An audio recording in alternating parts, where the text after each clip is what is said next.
Yep, that's all you do, Sam. It's pretty easy to put together. All right. I think you've done a fantastic job. Maybe this time you'll get it right. Well, I tried to, I wanted to see what would happen on the racetrack if this was not on there. Well, the wheel does. Welcome to Sam's Garage, presented by NH Oil Undercoatings.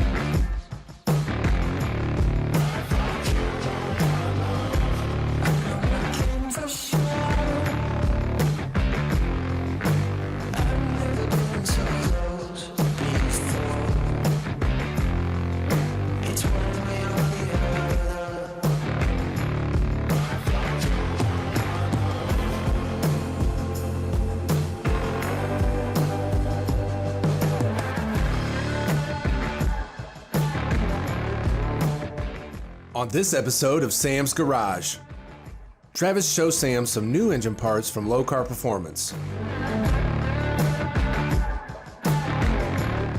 Then Sam and Doug continue working on the rear end of the Alpha 1 GTO. Sam installs a leveling kit on a Ford F-150 truck.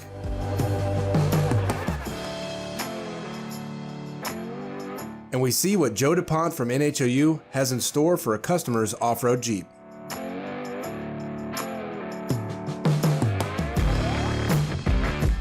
Welcome back to Sam's Garage, presented by NH Oil Undercoating. Travis stops by the garage to show Sam some different intake manifolds and valve covers from Low Car Performance.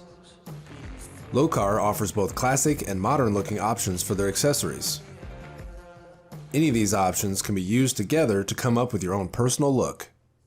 Travis, this one is my favorite. That looks old school cool for real. Well, this is our 57 Fuelie that originally came on a 57 Bel Air. That's awesome. I'm here with Travis from Low Car. We're going to be showing you some of the different intake manifolds they've got from the LS Classics series. So this is a 57. It is. You have different ones that actually represent the different years of the Fuelie. We do. This one is the 57. We do have a 62, which is pretty much the same thing without the fins, just flat on top. If somebody's got a 57 car, they've got an LS in it, they've already got their intake on it with the throttle body and the fuel injectors. They can just buy this kit, put your fuel injectors in there, throttle body, you're good to go. It's drive-by-wire. You're ready to rock and roll. Exactly. But this is awesome. It looks good. Now you got to take it apart to put it together on the car itself. You do. Let's see what it looks like. All right. And all this stuff is cast in the United States.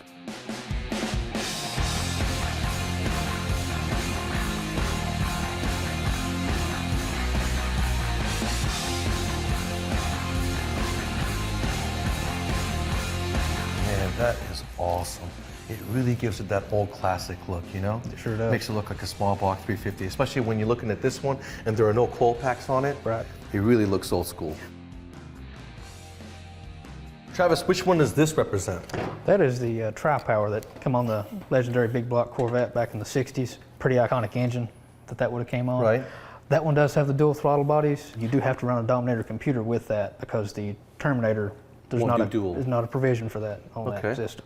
This looks good. It does. There is some machining done on the intake just for the throttle body opening because that's a Holley intake and a dual plane. So there's a center in it, divider.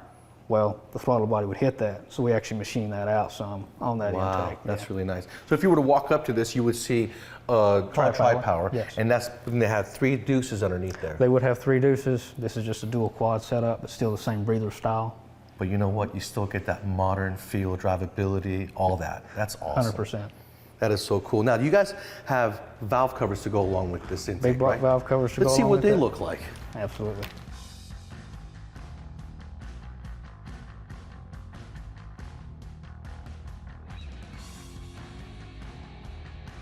What do you think about those, Sam? I think they're very, very pretty. Thank you. Those are chrome, right? Yes, they are chrome. Yeah, you can tell. That's deep. So is that the one that Kevin was talking about, how much he liked? Absolutely. I think that's the one that's going to sneak on there. I think it's going to sneak on there for sure. All right, well, let me get the other one off and see what the pair looks like on the engine.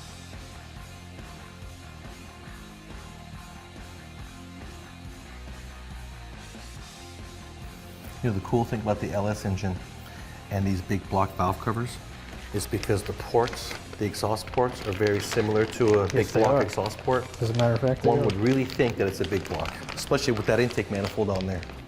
So these valve covers, they're not actual size of the big block valve cover. they're shrunk some just to get the proper proportion to the actual engine that we're using. Absolutely.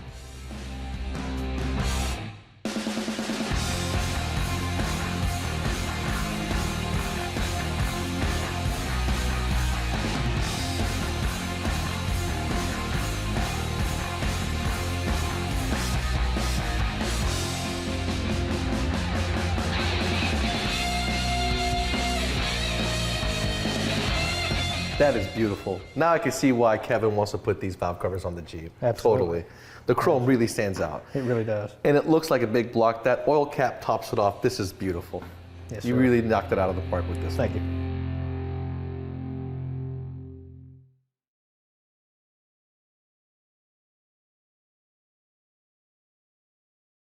Welcome back to Sam's Garage, presented by NH Oil Undercoating. Sam and Doug work on completing the rear end of the Alpha 1 GTO. The new stub axles have been machined to work with the new beefier suspension parts. They also elected to go with 300ZX drive axles to hold up to the extra power this GTO will be making. Doug and I are at the point where we're going to be doing the final assembly of our rear end of the GTO project. And the first time that we put this thing together, we had the stub axles were a little damaged, but we had to keep them in place to keep this car rolling when it went to the body shop. Right. So we kind of put this together.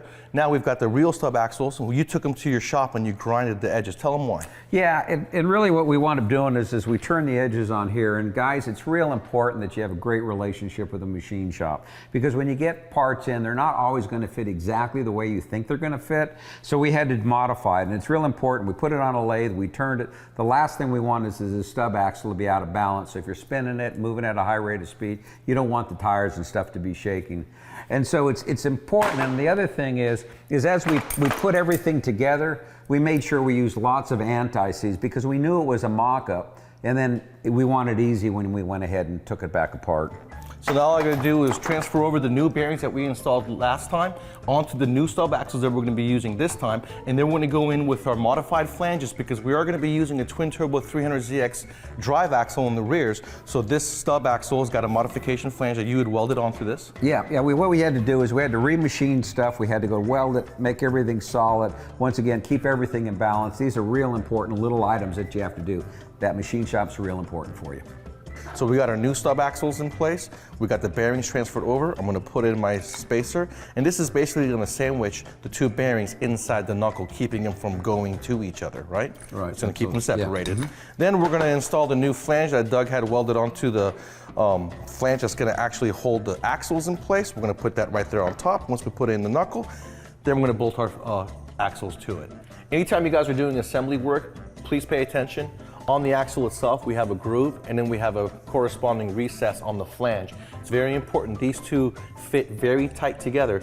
Draw your bolts in slowly, making sure that all this gap around the two flanges are gone. And then the hardware, you got a bolt and you got a nut. You have to make sure that you put the bolt in through the face of the flange, because once you come around here, had I had the bolt going this way, I would have hit the knuckle. So it's very important that you guys pay attention when installing the hardware as to which way you got to install that hardware. Yeah, you don't want to go ahead and use an air tool on this or an electric tool on it. It's a lot of feel to it, because if it's binding anywhere, you've got to be able to feel it, back it off. So take your time in doing it. Draw one side a little bit, draw the other side. Take your time as you're doing it. I'm installing the 1-inch spacer that I got on this hub right here, and the reason for that is because the old school Dayton wheels don't clear the Willwood brakes and e-brake. So I've got a 1-inch thick billet bolt-on spacer keeping me safe.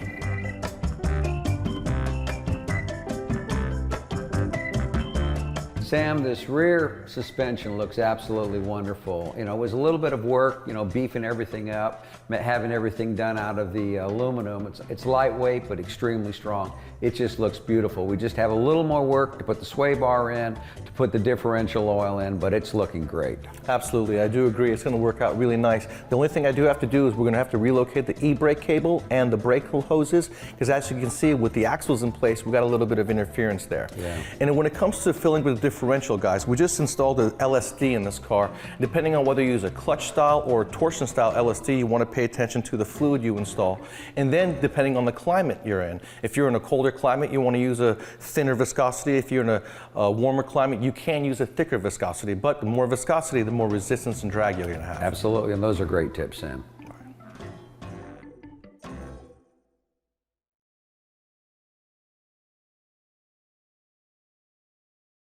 Now back to more Sam's Garage.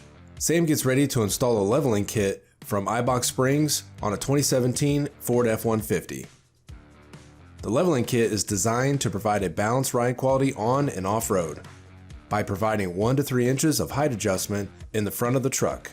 I got a 2017 Ford F-150 in the shop. I'm going to be doing a leveling kit on it, and I'm going to be using iBox. That's right, iBox. Now, normally they're known for doing lowering kits on cars, but they've been in the truck market recently, and they've done a better job than everybody else as far as shimming the front. Usually you'll see a pad in between the strut and the body of the vehicle.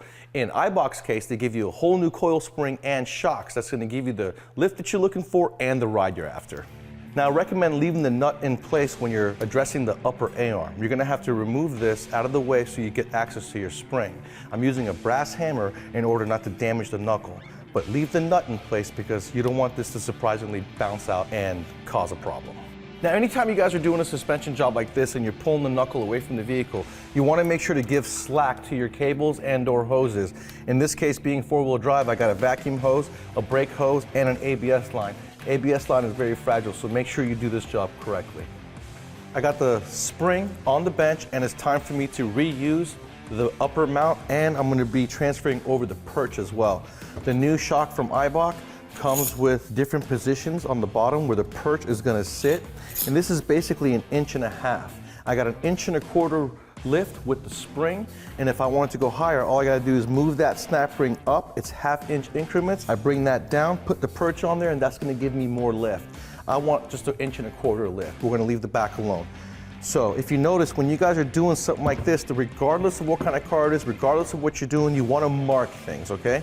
Like for instance, this has an angled mount at the bottom for the driver's side, and the passenger side is going to be opposite, okay? But this upper perch has to go in a certain way. So you definitely want to take and make a mark and reference between the top and the bottom. That'll make it much easier for you to put this strut assembly back in the truck without having to fight anything being out of alignment. When you guys are disassembling your strut assembly, you are going to have to knock off the cap for the strut in order to get the original perch off the strut so that you can reuse it onto the iBox. Now, this is a 2.75 lift up front. You got 1.25 on the spring, then you got 1/2 inch increments giving you up to 1.5 inches right there. All you gotta do is move the circlip up, put your perch down. Make sure that circlip is perfectly in its groove because you're relying on that to keep the spring in place. We're gonna put this on the strut, then we're gonna put the factory perch on there, then I can assemble the spring. Anytime you guys are working with a puller and you're putting pressure on your tool, you want to lubricate the threads. That way there's no galling and it'll work a lot better for you.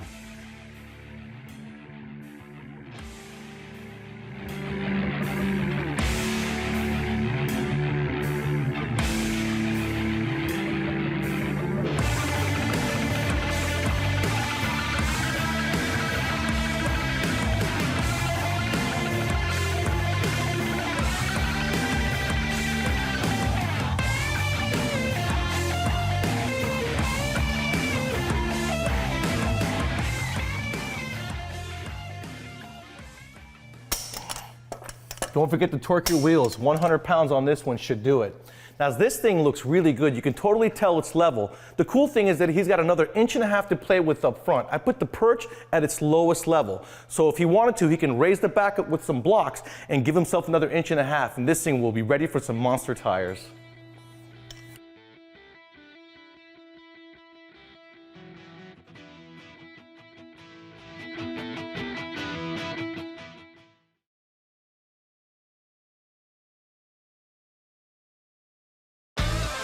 Welcome back to Sam's Garage, presented by NH Oil Undercoating. We are back with Joe DuPont at NHOU. He's going to show us how their one-of-a-kind oil undercoating will protect your vehicle from rust and corrosion. The oil is specifically designed to creep into the hard-to-reach areas of the undercarriage to provide long-lasting coverage. Best of all, it's eco-friendly and it will not harm the environment.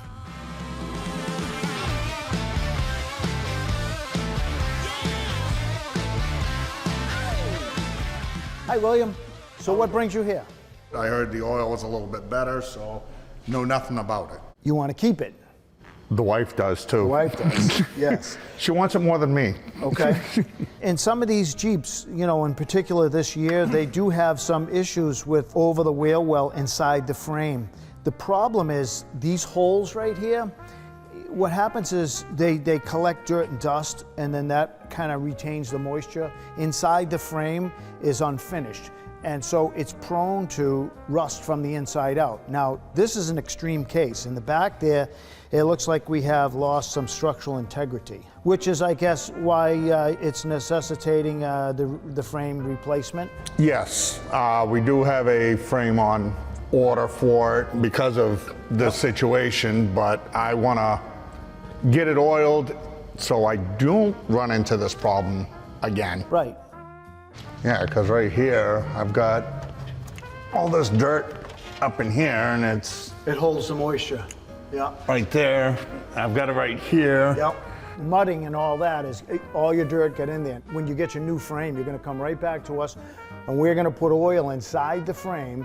And so even if you do now accumulate more dirt and dust in there, that is actually just going to be like one more layer of protection. The oil's going to stay and be a barrier against the moisture. The biggest problem with Jeeps is the mud and the dirt that accumulates inside the frame holds the moisture, and everything rots from the inside out.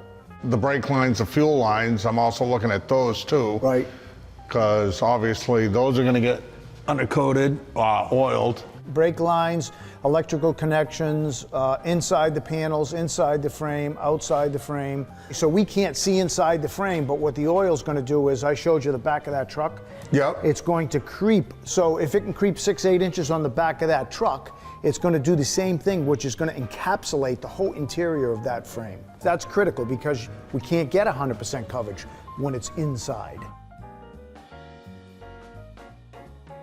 We do go off-roading with it, so. So if you go off-roading, so this is going to be a challenge now. So if you get a lot of mud on there, what do you do? What do I do? Yeah, if it's muddy, you're going to power wash it? No. What do you do? I throw 2 sprinklers underneath it and I let them run. Okay, so just keep in mind that. Then I'll go to the car wash. Okay. You know, that way I'm not clogging the car wash. Right. With right. the mud. The next guy isn't getting it on right.